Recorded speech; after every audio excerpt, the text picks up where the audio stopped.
नमस्कार मित्रांनो,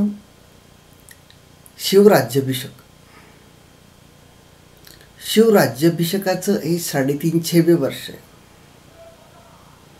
आणि या अनुषंगाने विविध संस्थागत पातळीवर खेड्यापासून शहरांपर्यंत, गल्लीपासून दिल्लीपर्यंत देशात विविध पातळींवरून छत्रपतींच्या कार्याचा, त्यांच्या विचारांचा गौरव होतोय, जागर होतोय.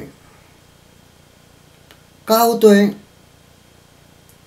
एका वाक्यात उत्तर सांगायचं असेल तर आजच्या सर्व प्रश्नांची उत्तरं आपल्याला त्या विचारांमध्ये दिसतात म्हणून होतोय.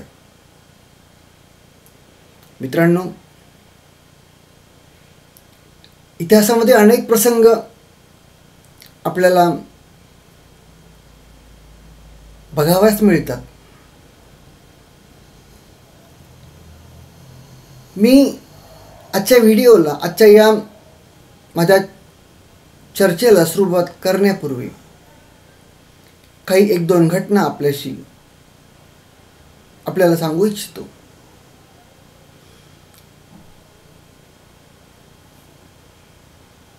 महाराष्ट्राला ज्यावेळेस महाराष्ट्र राज्य निर्माण झालं 1 मे 1960,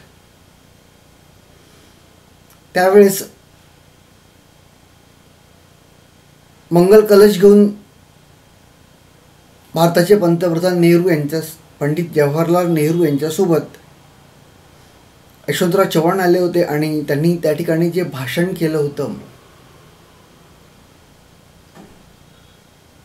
त्या भाषणात ते असं म्हणाले होते की छत्रपती शिवाजी महाराज झाले नसते तर पाकिस्तानच्या सीमा तुमच्या आमच्या घराच्या उंबरठ्यापर्यंत येऊन पोचल्या असत्या किंवा उंबरठ्याच्या आतही आल्या असत्या. हे अगदी अलीकडे 70 वर्षापूर्वी, साधारणतः 75 वर्षापूर्वी बोललं गेलेलं वाक्य आहे. त्यावेळेस ते महाराष्ट्राचे मुख्यमंत्री होते. महाराजांचा एक समकालीन कवी आहे, कवी भूषण म्हणून. या हिंदी साहित्यातील तो महान कवी आहे. महाराजांवर त्याने एक सुंदर काव्य पण लिहिलं आहे. त्या काव्यातली एक ओळ खूप विचार करायला लावणारी आहे. तो असं म्हणतो, समकालीन कवी महाराजांचा कालखंडातला, मुळात तो उत्तर भारतातला होता. महाराजांची कीर्ती ऐकून तो महाराजांना भेटायला आला आणि त्याच्या काव्यातलं वाक्य आहे, शिवाजी न होते तो सुन्नत होती सबकी. मित्रांनो, मला तुम्हाला या ठिकाणी या सर्वच गोष्टींच्या माध्यमातून महाराजांच्या जीवनातली अतिशय एक महत्त्वाची घटना, की जिचं हे 350 वर्ष म्हणून आपण साजरं करीत आहोत, तो शिवराज्याभिषेक. अनेक अर्थाने आपल्याला शिवराज्याभिषेक आजच्या या चर्चेतनं, विवेचनातनं समजून घ्यायचं आहे. केवळ छत्रपतींच्या आयुष्यातला नव्हे तर अखंड भारताच्या इतिहासातलं दैदिप्यमान अशी जी कोणती घटना आहे, अलौकिक अशी जी घटना आहे, गौरवान्वित अशी जी घटना आहे, ती म्हणजे 6 जून 1674 रोजी रायगडावर झालेला महाराजांचा राज्याभिषेक, शिवराज्याभिषेक. अनेक प्रश्न त्या अनुषंगाने येणार आहेत आणि आपण त्यावर चर्चा करणार आहोत. आणि मला जे शिवराज्याभिषेकाचं महत्त्व किंवा अलौकिकत्व जाणवलं आहे ते मी या चर्चेतनं आपल्यासमोर मांडण्याचा प्रयत्न करत आहे. आपण सगळ्यात प्रथम तर जाणून घेऊया की राज्याभिषेकाची आवश्यकता का भासली. याचा विचार करताना आपल्याला अनेक पैलू लक्षात येतात. त्यातला अत्यंत महत्त्वाचा पैलू म्हणजे महाराजांनी हिंदवी स्वराज्याची स्थापना करण्याचा निर्णय घेतला. तो अतिशय लहान असताना, किंबहुना स्वराज्याची संकल्पना ही त्यांच्या वडिलांच्या मनात म्हणजे शहाजीराजांच्या मनात होती.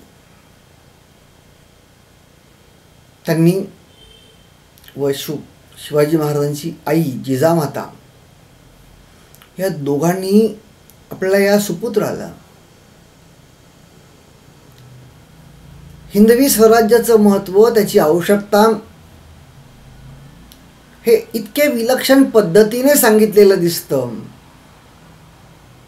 अतिशय लहान असताना महाराजांनी आपल्या बालसवंगड्यांचं म्हणजे वयाचे फक्त 15व्या वर्षी आपल्या बालसवंगड्यांचं रायरेश्वराच्या मंदिरात प्रतिज्ञा घेतली आणि त्यानंतर हिंदवी स्वराज्याच्या कामाला सुरुवात झालेली आपल्याला दिसते.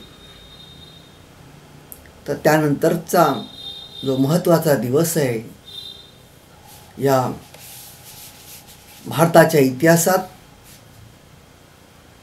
त्या दिवसाचं वर्णन सुवर्णाक्षरांनी ज्याचा गौरव व्हावा इतकं महत्त्वाचं स्थान त्या दिवसाला आहे. मी आत्ताच सांगितलं 6 जून 1674 हा तो दिवस. आणि छत्रपतींना किंवा शिवाजी राजांना हा राज्याभिषेक का करावा असा वाटला हे आपण समजून घेत आहोत. राजांनी सुरुवातीच्या कालखंडापासूनच ज्या प्रकारची एक व्यवस्था ती प्रशासकीय असेल किंवा अन्य सर्व बाबींसंदर्भात असेल, यात आपल्याला एक महत्त्वाची गोष्ट लक्षात येते की राज्य त्यांनी रयतेसाठी, रयतेला दुःखमुक्त करण्यासाठी, रयतेवर जे अन्याय अत्याचार त्यावेळच्या सुलतानांकडून, बादशाकडून होत होते त्यापासून मुक्तता मिळावी म्हणून केलं होतं. यातली एक महत्त्वाची गोष्ट, रयत सुखी झाली पाहिजे, राज्य हे रयतेचं असलं पाहिजे, ही भावना आपल्याला यात प्रकर्षाने दिसून येते. आणि 1645ला शिवरायांनी रायरेश्वराच्या मंदिरासमोर, मंदिराच्या भोवती किंवा मंदिरात आपल्या सवंगड्यांचं प्रतिज्ञा घेतल्यानंतर ज्या ज्या वेगाने या राज्याचा विस्तार होत गेला, जी प्रजा या राज्यात येत गेली ती या राज्याशी एकनिष्ठ होत गेली. कारण एक वेगळ्या प्रकारचा अनुभव त्या ठिकाणच्या प्रजेला येत होता. हे राज्य आपलं आहे, हा राजा आपला आहे, या पलीकडे जाऊन एक वेगळ्या प्रकारची भावना महाराजांनी आपल्या या रयतेच्या मनात रुजवली होती की मी राजा नाही आहे, तुम्ही सगळेच राजे आहात. हे राज्य माझं एकट्याचं नाही आहे, तुम्हा सर्वांचं राज्य आहे. थोडक्यात छत्रपती शिवाजीराजे हे रयतेच्या हृदय सिंहासनावर आधीच विराजमान झालेले होते. पण तरी सुद्धा प्रशासकीय दृष्ट्या अनेक समस्या येत होत्या. लोकांना त्यांची प्रशासकीय कामं करण्यासाठी सुलतानांचे किंवा दिल्लीच्या बादशहाचे शिक्के लागत होते. याही पलीकडे जाऊन त्यावेळी जे विविध संस्थानिक होते किंवा इतर राजे होते किंवा जे परकीय आक्रमक या देशात त्यावेळेस येत होते, म्हणजे आपण नाही म्हटलं तरी सुलतान किंवा दिल्लीचा मुघल बादशाह हे सुद्धा परकीयच होते. पण त्याही नंतरच्या कालखंडामध्ये आलेले इंग्रज, फ्रेंच, पोर्तुगीज, डच यांचा महाराजांकडे पाहण्याचा जो एक दृष्टिकोन होता तो एका जहागीरदाराचे बंडखोर सुपुत्र यापेक्षा वेगळा नव्हता.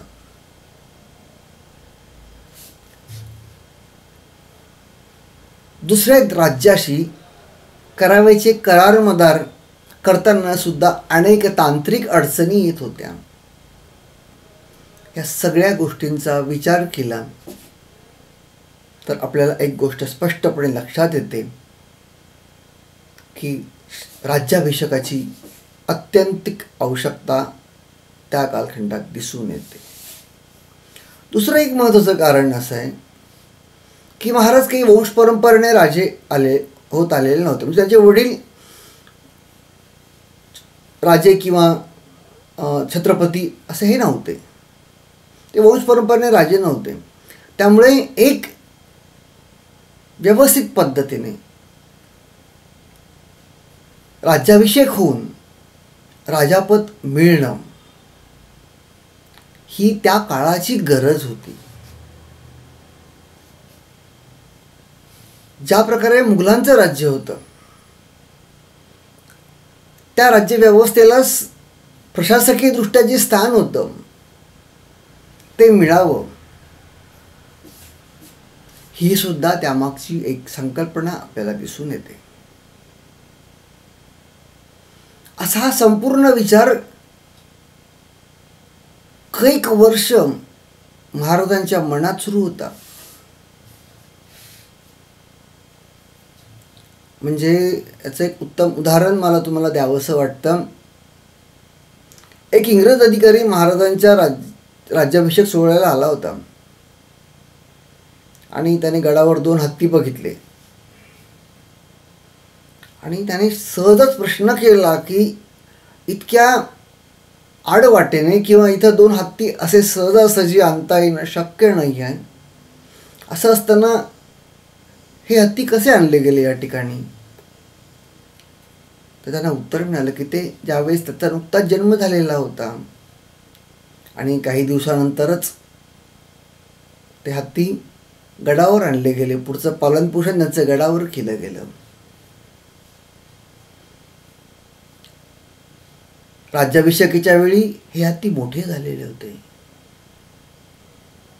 या एका उदाहरणावरून सुद्धा आपल्याला लक्षात येतं की महाराजांच्या मनामध्ये राज्याभिषेकाची कल्पना किती आधी होती आणि त्याची गरज काय आहे हे महाराजांच्या लक्षात आलेलं होतं.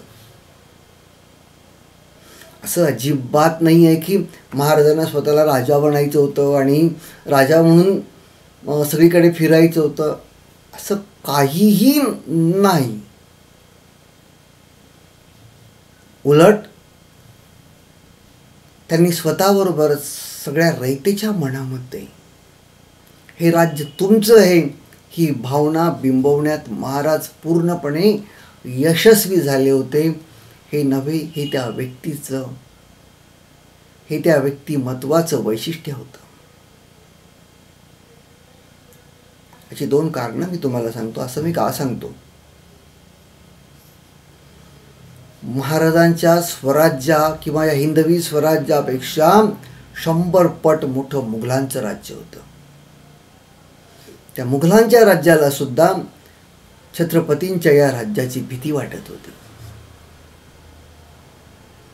महाराजांच्या मृत्यूनंतर तब्बल 27 वर्ष तो आपल्या लाखो सैन्यानिशी करोडोंच्या संपत्तीनिशी तो इथं ठाण मांडून बसला होता.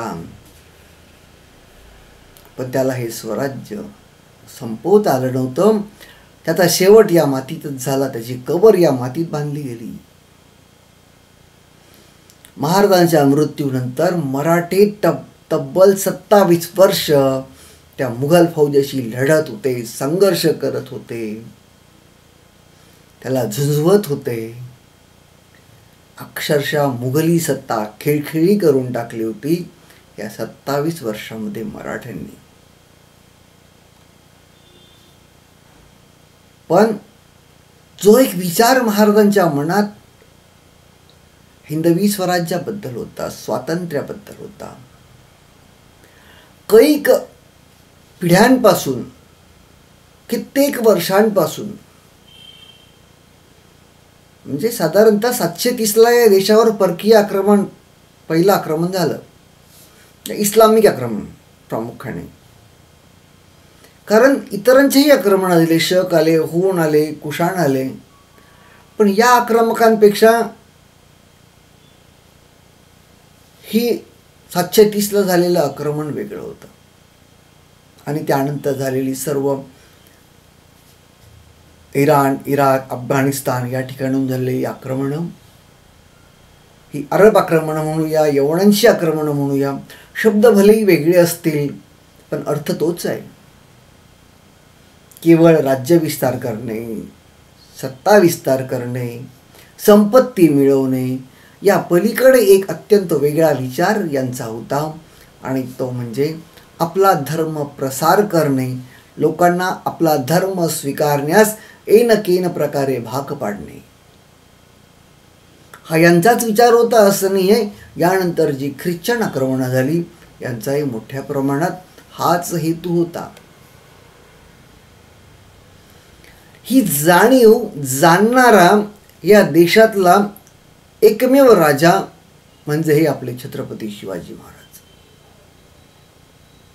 दुर्दैवाने असं निश्चित स्वरूपात मला वाटतं व्यक्ती म्हणून, महाराजांच्या आधी आणि त्यांच्या नंतरच्या कालखंडामध्ये सुद्धा ही जाणीव जाणणारा माणूस, राजा या भूमीला त्या प्रकारे नाही लाभला. अन्यथा 1707 मध्ये मुघली सत्ता खिळखिळी झाली होती आणि दिल्लीची पातशाही विराजमान होणं मराठ्यांना काहीच अवघड नव्हतं. पण महाराजांचं जे धोरण होतं, या देशामध्ये जे परकीय आहेत त्यांनी आपल्या इच्छेनुसार, आपल्या मर्जीनुसार राहिलं पाहिजे, ही भूमिका इतर राजांना लक्षात आली दिसत नाही आपल्याला. अगदी याचा एक मोठा इतिहास आहे. अगदी मी 11व्या शतकात गेलो तर त्यावेळेस पृथ्वीराज चव्हाणचा पराभव करण्यासाठी जयचंदाने मोहम्मद घुरीला बोलवलं आहे. इकडं अगदी अलीकडच्या कालखंडात म्हणजे 18व्या शतकामध्ये आपल्याला कर्नाटकच्या नवाब पदावरून वाद निर्माण झाला होता दोन भावांमध्ये. एका भावाने इंग्रजांची मदत घेतली, दुसऱ्या भावाने फ्रेंचांची मदत घेतली. इतकंच काय, त्यानंतर छत्रपतींनंतर म्हणजे मराठ्यांनंतर ज्या पेशव्यांच्या हातात ही सत्तासूत्र आली, नानासाहेब पेशवे यांनी मराठ्यांचं आरमार त्या ठिकाणी कान्होजी आंग्रेंचं जे प्रस्ताव होतं आणि मराठी आरमार उडवण्यासाठी इंग्रजांची मदत घेतली. हा इतिहास आहे आपला. अटकेपार झेंडे गाडणारे आपले रघुनाथराव जेव्हा पेशवेपद मिळावं म्हणून प्रयत्न करू लागले तेव्हा त्यांना सुद्धा इंग्रजांची मदत घ्यावीशी वाटली. ही काही बोटावर मोजण्याएवढी उदाहरणं मी सांगितली, पण अशी अनंत उदाहरणं आपल्या इतिहासामध्ये दडलेली दिसतात.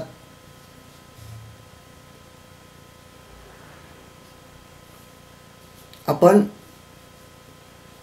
हा जो व्हिडिओ आहे, हा जो बनवतो आहे मी, हा शिवराज्याभिषेकाचं महत्त्व, त्याचं अलौकिकत्व मांडण्यासाठी आहे. आणि त्या माध्यमातून महाराजांचा विचार एका वेगळ्या पद्धतीने आपल्यासमोर मांडावा, की जो माझ्या मनाला भावलेला आहे, रुजलेला आहे, की जो विचार मी जगतो आहे तो आपल्यासमोर मांडावा. आणि या निमित्ताने शिवछत्रपतींच्या विचारांचा जागर म्हणजे ज्या प्रकारे रामसेतू बांधताना ती एक खारुताई तिचा खारीचा एक वाटा उचलते, त्या प्रकारे या राष्ट्रकार्यामध्ये एक महाराजांचा एक निष्ठावंत मावळा या नात्याने मी माझी भूमिका पार पाडण्याचा प्रयत्न करीत आहे. महाराज मला त्यासाठी आशीर्वाद आणि पाठिंबा देतील यावर माझा ठाम विश्वास आहे. मित्रांनो, तो एक दिवस 6 जून 1674. खरं त्याच्या आठवडाभर आधीपासूनच राज्याभिषेकाची जय्यत तयारी सुरू झालेली असते. विविध विधी रायगडावर सुरू असतात. राजधानीसाठी रायगडाची निवड केल्यानंतर त्याचं विधिवत बांधकाम करायची जबाबदारी हिरोजी इंदुलकर नावाच्या एका महाराजांच्या विश्वासू सरदाराकडे सोपवण्यात आलं होतं. मी तुम्हाला सांगू इच्छितो, महाराज एका मोहिमेवर निघालेले असताना त्यांनी हिरोजींना बोलून सांगितलं, जबाबदारी दिली. महाराजांचे इंजिनियर ते त्यावेळचे एक विशिष्ट पद्धतीने रायगड हिरोजी इंदलकरांनी बांधून पूर्ण केला. महाराज मोहिमेवर असताना महत्त्वाची गोष्ट लक्षात घ्या, त्याच्या बांधकामासाठी दिलेली सगळी संपत्ती संपली होती. अशा वेळेस हिरोजी इंदुलकर थांबले नाहीत. त्यांनी आपल्याकडे असलेली स्वतःची वैयक्तिक सर्व संपत्ती विकली आणि त्यातून जो पैसा त्यांना उपलब्ध झाला त्यातून काम पूर्णत्वास नेलं. मोहीम फत्ते केल्यावर जेव्हा महाराज त्या ठिकाणी आले आणि काम बघून प्रचंड प्रसन्न आणि आश्चर्यचकित सुद्धा झाले. त्यांनी हिरोजींकडे त्यांना सांगितलं की तुम्हाला या उत्तम कामगिरीबद्दल काय हवं आहे. तर त्या ठिकाणी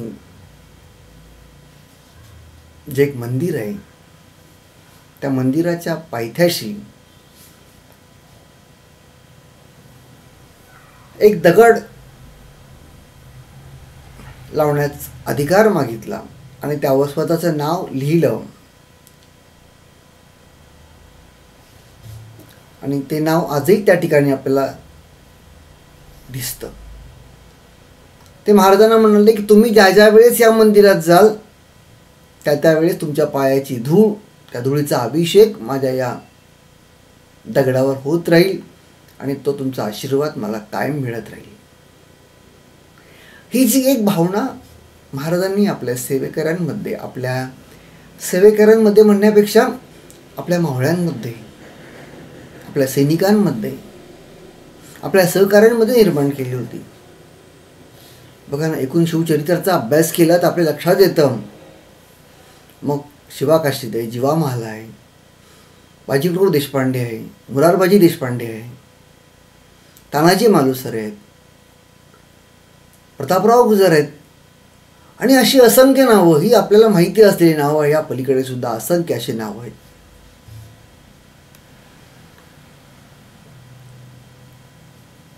हीच नावं नाहीत तर महाराजांच्या मृत्यूनंतर तब्बल 27 वर्ष सेनानी नसताना सुद्धा, राजा नसताना सुद्धा, सेनापती नसताना सुद्धा, कोणत्याही प्रकारचा आदेश देणारा व्यक्ती नसताना सुद्धा मराठे बादशाशी संघर्ष करत राहिले. ही जी एक विलक्षण घटना, विलक्षण गोष्ट महाराजांनी आपल्या जनतेमध्ये, आपल्या सैनिकांमध्ये रुजवली, ती फार महत्त्वाची आहे. आज बघा, आपल्याला एक मित्र, जीवाभावाचा एक मित्र मिळवताना किती त्रास होतो. खात्रीने सांगता येतच नाही आहे की हा मला संकटकाळी मदत करेल. असे किती माणसं आपल्याला भेटू शकतात. इथं महाराजांनी 1-2 नाही, हजारो लाखो सैनिक, रयत महाराजांसाठी हवं ते करण्यास तयार होती, हे आपल्याला दिसून येतं. म्हणजेच परकीय सत्ता ज्यावेळेस, परकीय आक्रमक जेव्हा स्वराज्यावर चालून येत होता त्यावेळेस त्याला फक्त सैनिकांशी संघर्ष करावा लागत होता का? याचं उत्तर नाही असं आहे. प्रत्येक गावागावात, घराघरात त्याला विरोध होत होता. कारण प्रत्येकाला वाटत होतं हे स्वराज्य माझं आहे, ते मला वाचवलं पाहिजे. ते मला वाचवायचं नाही, नुसतं वाढवायचं सुद्धा आहे. मला हे जे स्वराज्य आहे हे नुसतंच टिकवायचं नाही आहे, ते वाढवायचं सुद्धा आहे. ही भावना महाराजांनी निर्माण केली होती रयतेच्या मनात, सैनिकांच्या मनात. सैनिकांना आदेश होते. महाराजांनी वतनदारी पद्धत पूर्णपणे थांबवली होती. त्याऐवजी वेतन देऊ केलं होतं सैनिकांना, सरदारांना, आणि अत्यंत दर्जेदार वेतन होतं त्यांचं. सैनिक सरदार खुश होते. पण आदेश होता त्यांना की रयतेच्या तुम्ही जात रस्त्याने जाल तर जी लागवड केलेली शेतं आहेत त्यातल्या त्यांच्या धान्याच्या दाण्याला सुद्धा आपण हात लावता कामा नये, आणि गरज असेल तर पैसे देऊन विकत घ्या, या सूचना होत्या. म्हणजेच रयत ही पूर्णपणे सुरक्षित होती. उत्पन्नाच्या प्रमाणात त्यांना शेतसारा महाराजांना द्यावा लागत होता. पूर्वी तसं नव्हतं. शेतसाऱ्यामध्ये जो महाराजांनी बदल घडवून आणला तो सुद्धा शेतकऱ्यांच्या हिताचा होता. याशिवाय महाराज शेतकऱ्यांना लागवडीसाठी साहित्य पुरवत होते. हे खूप महत्त्वाचं आहे. शेती करायला काय लागतंय, कारखाना टाकायला काय लागतंय,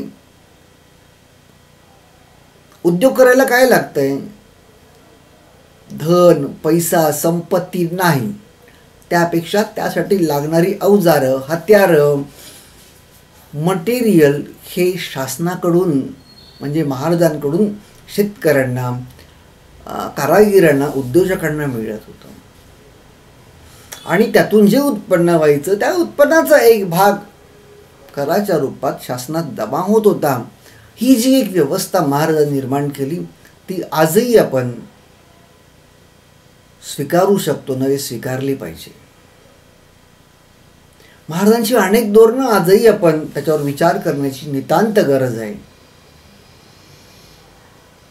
म्हणूनच ते शिवराज्याभिषेकाचं 350 वर्ष देशभर आपण त्यांच्या विचारांचा जागर करत आहोत. मी माझ्या परत मूळ मुद्द्यावर येऊ इच्छितो, आणि तो जो प्रसंग आहे महाराजांच्या जीवनातला, एक आठवडाभर आधी 6 जून 1674च्या एक 7 दिवस आधीपासून हा सगळा सोहळा सुरू होता.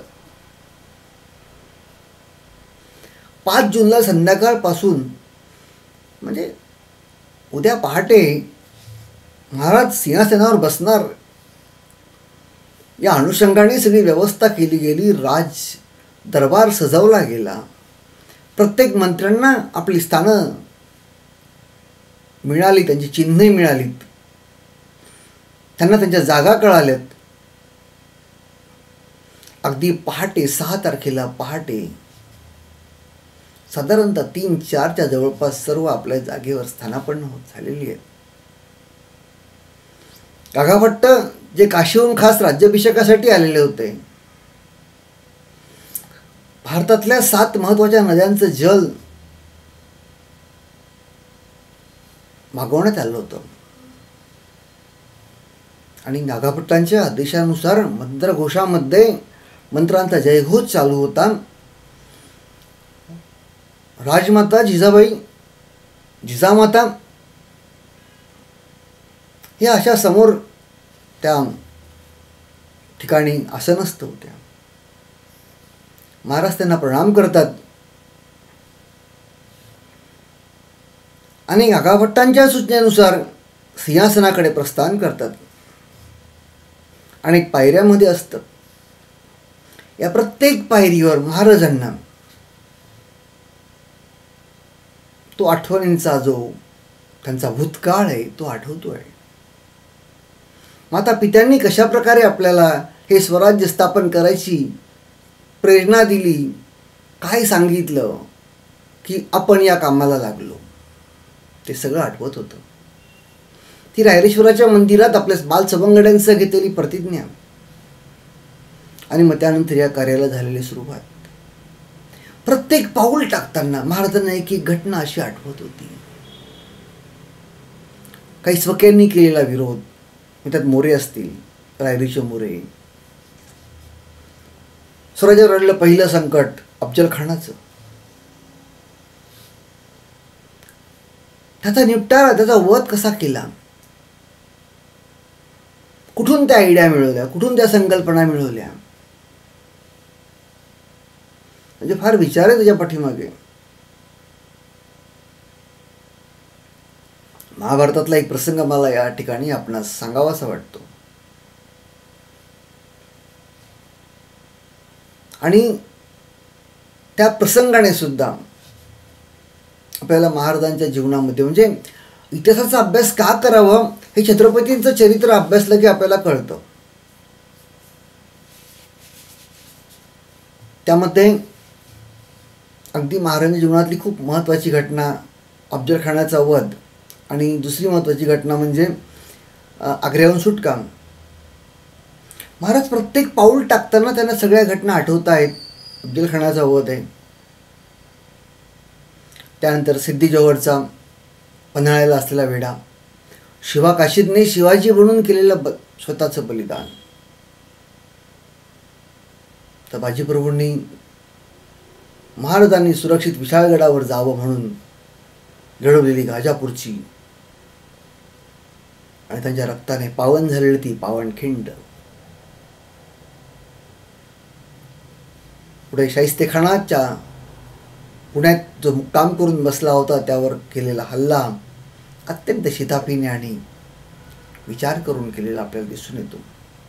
गनिमी काव्याचं ते एक उत्तम उदाहरण आहे, एक उत्तम नमुना आहे. गनिमी कावा म्हणजे काय, कमीत कमी इन्व्हेस्टमेंट आणि जास्तीत जास्त नफा. अत्यंत उत्तम असं गुप्तहेर खातं महाराजांचं होतं. बहिर्जी नाईक या गुप्तहेर खात्याचा प्रमुख होता. त्याची आठवण महाराजांना या ठिकाणी झालेली आहे. त्याने आणून दिलेल्या प्रत्येक बारीक बारीक खबरी सूचना या महाराजांना प्रत्येक त्यांची योजना पूर्ण करण्यास अत्यंत उपयुक्त ठरल्या. म्हणजे शाहिस्तेखानावर हल्ला करताना कशा प्रकारे तिथपर्यंत जायचं, तो कुठं आहे, काय आहे, म्हणजे या सगळ्या शत्रू सैन्याच्या शत्रुगोटातल्या सर्व खबरी व्यवस्थितरित्या आपल्या राजापर्यंत पोहोचवण्यात बहिर्जी नाईक यशस्वी होत होते. त्या नायकांची आठवण महाराजांनी या ठिकाणी झालेली आहे. पुढे दिलेर खान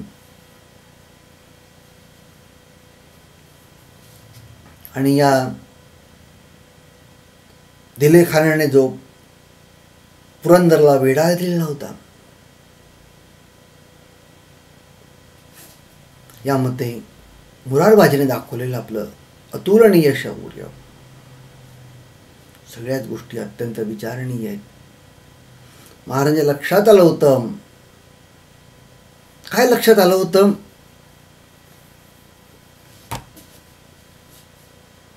की शत्रू अत्यंत प्रबळ आहे. दिल्लीच्या मुघल बादशाहाने मिर्झा हरजे जयसिंग यांना प्रचंड मोठं सैन्य घेऊन पाठवलेलं होतं महाराजांचं पानिपत्य करण्यासाठी. महाराजांनी काळाची पावलं ओळखली, 2 पावलं माघार घेतली. पुरंदरचा तह झाला. तब्बल 23 किल्ले आणि 4 लाख होणांचा मुलूक औरंगजेबाच्या हातात दिला, स्वाधीन केला. एवढंच नाही तर दिल्लीला येऊन भेटण्याचं आश्वासनही कबूल केलं. पुढे आग्र्यात गेले. दिल्लीच्या बादशाहाची आग्र्यात भेट घेतली. बादशाह त्या ठिकाणी घडलेला प्रसंग आपल्याला सगळ्यांना माहिती आहे. पण सगळ्यात महत्त्वाची गोष्ट, त्या ठिकाणून बाहेर पडताना मदारी मेहतर आणि हिरोजी फर्जन यांनी महाराजांप्रती दाखवलेला विश्वास हा आपल्याला एका विचाराच्या उच्च टोकावर घेऊन जाणार आहे. काय ती स्वामीनिष्ठा असू शकते. मोठ्या शिताफीने महाराज त्या काळकोटीतून बाहेर पडले. खरं त्यांना माहिती होतं की जर मी बाहेर पडलो नाही इथून, तर जे कार्य हातात घेतलंय ते पूर्णत्वात जाणार नाही, मला इथं बसून चालणार नाही. पुढचा एक महत्त्वाचा टप्पा प्रत्येक पावलागणिक महाराजांना आठवत आहे. आपल्या मुलाचं लग्न, आधी लगीन कोंडाण्याचं मग माझ्या रायबाचं, हे सांगणारे तानाजी मालुसरे आठवले. एक छोटीशी चूक झाली, महाराज रागवले आहेत, ह्या एका विचाराने प्रतापराव गुजर आपल्या केवळ 6 साथीदारांसह बहलोल खानावर तुटून पडले आणि या सगळ्यात त्यांना वीरमरण आलं. हे सगळे प्रसंग महाराजांना एका पाठोपाठ आठवत आहे. आणि महाराज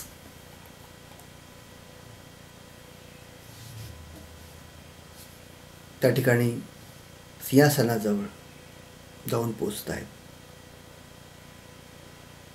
त्या ठिकाणून ते आपल्या संपूर्ण दरबारचा अंदाज घेतात, लक्ष वेधतात, दरबारावर लक्ष देतात. सगळ्यांचे लक्ष त्यांच्या प्रत्येक कृतीकडे. अशाच वेळेस त्यांच्यावर 7 नद्यांमधून जे पाणी आणलंय, त्यांच्या धारा त्यांच्या शिरावरून सोडण्यात आल्या. त्यानंतर महाराज पुन्हा सिंहासनाकडे निघालेले आहेत. आणि तो जो एक प्रसंग, महाराज सिंहासनारूढ झाले आणि चहूबाजूंनी एकच आवाज गुंजला. घागाभट्टांचे त्यांनी सुरुवात केली आणि आजूबाजूला त्यांचे असणारे सर्व अष्टप्रधान मंडळाचे सेवेकरी, सरदार, सैनिक एका सुरात म्हटले. काय म्हटले? एकच गर्जना, क्षत्रिय कुलावतंस, सिंहासनाधीश्वर श्रीमंत श्री छत्रपती शिवाजी महाराज की जय. वाद्यांच्या कडकडाट, ढोल ताशे सनई चौघडे, नौबती तुतार्या झडू लागल्या. चारही दिशांना तोफा दुमदुमू लागल्या. राष्ट्रभूमीला राजे छत्रपती लाभल्याची आनंद वार्ता देशभरात पसरली. जणू वारा सह्याद्रीच्या कडेकपारीत दऱ्याखोऱ्यांमध्ये जाऊन सांगत होता, राजे छत्रपती झाले. अलौकिक स्वातंत्र्याची रम्य पहाट होती ती एक. अशा अद्वितीय सकाळी रायगडाचा सारा परिसर सूर्याच्या सोनेरी भगव्या किरणांनी न्हावून निघाला होता. राजमाता जिजाऊंचे डोळे या अलौकिक आनंद सोहळ्याने पाणावले होते. याचसाठी केला होता अट्टहास. ते त्यांचे स्वप्न आज पूर्ण झाले होते. छत्रपती राजे झाल्याची आनंद वार्ता जगभर पसरली होती. पण ही गोष्ट एवढ्याच पुरती होती का? नाही, विविध अंगाने आपण याचा विचार करणं अत्यंत गरजेचं आहे. महाराजांनी राज्याभिषेकापासून 2 वेगळ्या प्रकारच्या नाणींची निर्मिती केली. त्यातलं एक जे नाणं आहे ते म्हणजे होन आणि दुसरं आहे शिवराई. यानंतर महाराजांनी त्यांचा एक सरदार आहे, त्यांचं नाव आहे रघुनाथपंत हनुमंते, यांच्या साहाय्याने राज्य व्यवहार कोशाची स्थापना केली. कारण त्या आधीच्या कालखंडामध्ये आपल्याकडे जे सुलतान किंवा यवनी राजे होते त्यांची भाषा प्रामुख्याने फारसी होती आणि त्याऐवजी मराठीचा मोठ्या प्रमाणात वापर झाला पाहिजे याची काळजी महाराजांनी त्यांच्या या राज्याभिषेकाच्या प्रसंगातून घेतली आपल्याला बघावयास मिळते. आपला कारभार आपल्या भाषेतून झाला पाहिजे यासाठी त्यांनी राज्य व्यवहार कोश निर्माण केला. असं म्हटलं जातं की हा राज्य व्यवहार कोश तयार करताना हनुमंतांनी विजयनगरच्या राजांनी कशा प्रकारे राज्य व्यवहार कोश तयार केला होता त्याचा अभ्यास केला. आणि एक इतिहासकार आहे, त्या इतिहासकारांचं नाव आहे त्र्यंबक शंकर शेजवलकर, जागतिक कीर्तिशार इतिहासकार आहेत. त्यांनी असं सिद्ध केलेलं आहे की विजयनगरच्या राजांनी हा राज्य व्यवहार कोश तयार करताना आपले वेद, उपनिषद यांचा आधार घेतला होता. थोडक्यात महाराजांनी तयार केलेला हा राज्य व्यवहार कोश हा भारतीय संस्कृतीचं एक प्रतिबिंब दाखवणारा असल्याचं आपल्याला स्पष्टपणे लक्षात येतं. राज्याभिषेकाने इतरही अनेक गोष्टी घडल्यात. अनेक लोक राज्याभिषेकासाठी रायगडावर आलेले होते, त्यामध्ये अनेक परकीय होते. त्यासोबतच अनेक जे संस्थानिकांचे पदाधिकारी म्हणता येईल आणि अनेक त्यावेळचे जे राजे होते तिथले सुद्धा पदाधिकारी महाराजांकडे आलेले होते, ज्यांना महाराजांकडून काही सवलतींची अपेक्षा होती. असे सगळेच लोक त्या ठिकाणी महाराजांकडे आलेले आपल्याला प्रामुख्याने दिसतात. महाराजांनी प्रत्यक्ष या ठिकाणी सगळ्यांचीच भेट घेतल्याचंही आपल्याला स्पष्टपणे दिसून येतं. अनेक मंदिरांना महाराजांनी या ठिकाणी मदत केली हेही आपण म्हणू शकतो. आणि परंपरेप्रमाणे हा सोहळा या ठिकाणी साजरा होत होता हे आपल्याला या ठिकाणी स्पष्टपणे दिसतं. हा राज्याभिषेक सोहळा अशा प्रकारे संपन्न होत असताना आपण नेमकं काय घ्यायचं आहे, हे सगळं कशासाठी ऐकायचं आहे आणि का म्हणून दरवर्षी आपण हा राज्याभिषेक दिन साजरा करतो आणि 350 वर्ष वेगळं म्हणून का साजरं एवढं करत आहोत आपण. सगळ्यात महत्त्वाची गोष्ट आहे, महाराजांनी जे स्वप्न बघितलं होतं ते त्यांचा एक सरदार होता रावजी सोमनाथ, याला ते म्हणाले एकदा, अफजलखानाच्याच प्रसंगातली गोष्ट आहे की त्याने रावजी सोमनाथांनी आपल्या राजांना विचारलं, राजे या खानाच्या सैन्याचा पाठलाग कुठपर्यंत करायचा आहे, असा एक विषय चालू होता. तर महाराजांनी दिलेलं उत्तर आहे ते खूप महत्त्वाचं आहे. सिंधू नदीच्या उगमापासून कावेरीच्या संगमापर्यंत हिंदवी स्वराज्य व्हावे ही तो श्रींची इच्छा. यालाच वेगळ्या शब्दात पारसी भाषेमध्ये, म्हणजे त्यावेळची भाषा प्रामुख्याने पारसी होती, त्यात ते असं म्हणतात, अहत पेशावर ते तहत तंजावर. हिंदवी स्वराज्य व्हावे ही तो श्रींची इच्छा. असा हा अखंड हिंदुस्थान निर्माण व्हावा, हे जे एक स्वप्न महाराजांनी आपल्याला दाखवलं आहे, कुठंतरी आजही ते पूर्ण आहे असं म्हणता येत नाही. आणि एक गौरवशाली भारत, विकसित भारत असा निर्माण करण्यामध्ये खऱ्या अर्थाने अजूनही आपण मागे आहोत. ते पूर्णत्वास न्यायचं असेल तर या मातीतल्या प्रत्येकाने आपण स्वतःला महाराजांचा मावळा मानून समजून खरे आपण आहोतच, पण एक निष्ठेने आपलं काम केलं पाहिजे, झोकून देऊन आपलं काम केलं पाहिजे. तरच आत्मनिर्भर भारत हे जे स्वप्न आपण गेल्या अनेक वर्षापासून पाहत आहोत, एक शिक्षक या नात्याने मला ठाम विश्वास आहे की असं जर प्रत्येकाने केलं तर हे नक्की पूर्ण होईल.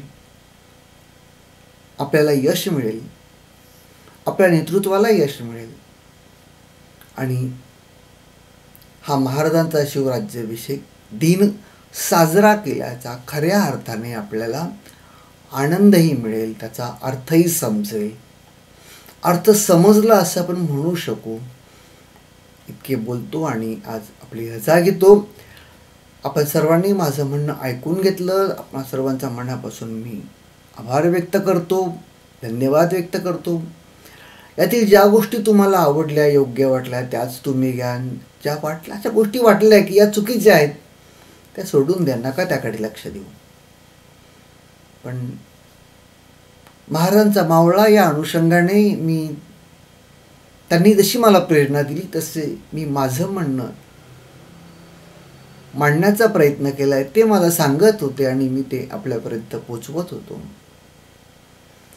कुठंतरी मला असं वाटत होतं की त्या रायगडावरील